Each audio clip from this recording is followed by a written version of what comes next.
بسم اللہ الرحمن الرحیم۔ سیدنا عباس رضی اللہ عنہ کا گھر مسجد نبوی کے ساتھ تھا اور اس مکان کا پرنالہ مسجد کی طرف تھا۔ جب بارش ہوتی تو پرنالہ سے پانی گرتا جس کے چھینٹے نمازیوں پر پڑتے۔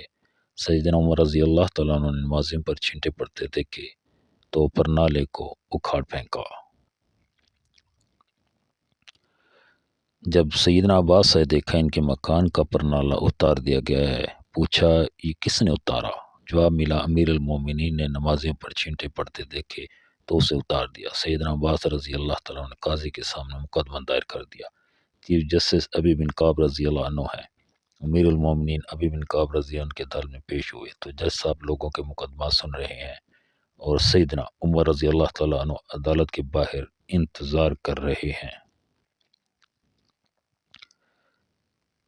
کافی انتظار کے بعد جب سیدنا عمر عدالت کے روبرو پیش ہوئے تو بات کرنے لگے، مگر ابی بن کعب رضی اللہ عنہ نے روک دیا کہ پہلے مدعی کا حق ہے کہ وہ اپنا دعویٰ پیش کرے۔ یہ عمر کے دور کا چیف جسٹس ہے۔ سیدنا عباس دعویٰ پیش کرتے ہیں کہ میرے مکان کا پرنالہ شروع سے مسجد نبوی کی طرف تھا۔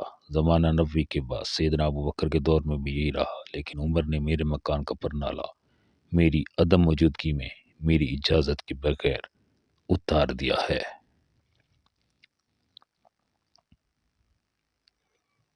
لہٰذا مجھے انصاف چاہیے۔ چیف جسٹس ابی بن کعب رضی اللہ عنہ کہتے ہیں آپ بے فکر رہیں، آپ کو انصاف ملے گا۔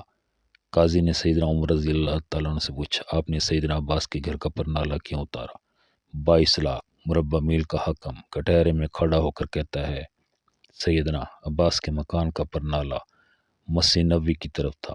جب بارش ہوتی ہے پرنالے سے پانی بہتا ہے اور چھینٹے نمازیوں پر پڑتے ہیں جس سے نمازیوں کو پریشانی ہوتی ہے، اس لیے میں نے اسے اتار دیا۔ ابی بن کعب نے دیکھا کہ سیدنا عباس کچھ کہنا چاہ رہے ہیں، پوچھا آپ کیا کہنا چاہتے ہیں؟ سیدنا عباس کہتے ہیں یہ جس جگہ میرا مکان ہے یہاں رسول پاک نے اپنی چھڑی سے مجھے نشان لگا کر دیا اور میں نے اسی جگہ مکان بنایا۔ پھر جب پرنالہ نصب کرنے کا وقت آیا تو رسول پاک نے کہا چچا میرے کندھے پر کھڑے ہو کر اس جگہ پر پرنالہ نصب کر دیں۔ میں نے نبی پاک کے کندھے پر کھڑا ہونے سے انکار کیا، مگر بھتیجے کے اصرار پر میں نے ان کے کندھوں پر کھڑا ہو کر یہاں پر پرنالہ نصب کیا۔ یہاں پرنالہ اب نبی پاک صلی اللہ علیہ وسلم نے خود لگوایا تھا۔ ابی بن کعب نے پوچھا اس کا کوئی گواہ ہے آپ کے پاس؟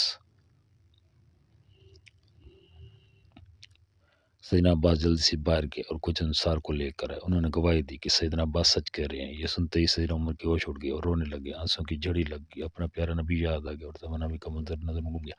عدالت میں سب کے سامنے یہ 22 لاکھ مربع میل کا حاکم سر جھکائے کھڑا ہے جس کا نام سن کر ایسو کثرت کے بانوں میں لرزہ طاری ہو جاتا تھا۔ سیدنا عباس سے کہا مجھے نہیں معلوم تھا کہ یہ پرنالہ رسول پاک نے خود لگوایا، آپ چلیے میرے ساتھ، جیسے رسول پاک نے یہ پرنالہ لگوایا تھا ویسے ہی آپ لگائیں۔ چشم کائنات نے دیکھا وقت کا حکم دونوں ہاتھ مکان کی دیوار سے ٹکا کر کھڑا ہو گیا، بالکل اسی طرح جیسے رسول پاک کھڑے ہوئے تھے۔ سیدنا عباس امیر المومنین کے کندھوں پر کھڑے ہوئے اور دوبارہ اسی جگہ پر نالہ لگا دیا۔ وقت کے حکم کا یہ سلوک دیکھ کر سیدنا عباس نے مکان مسجد نبوی کو وقف کر دیا۔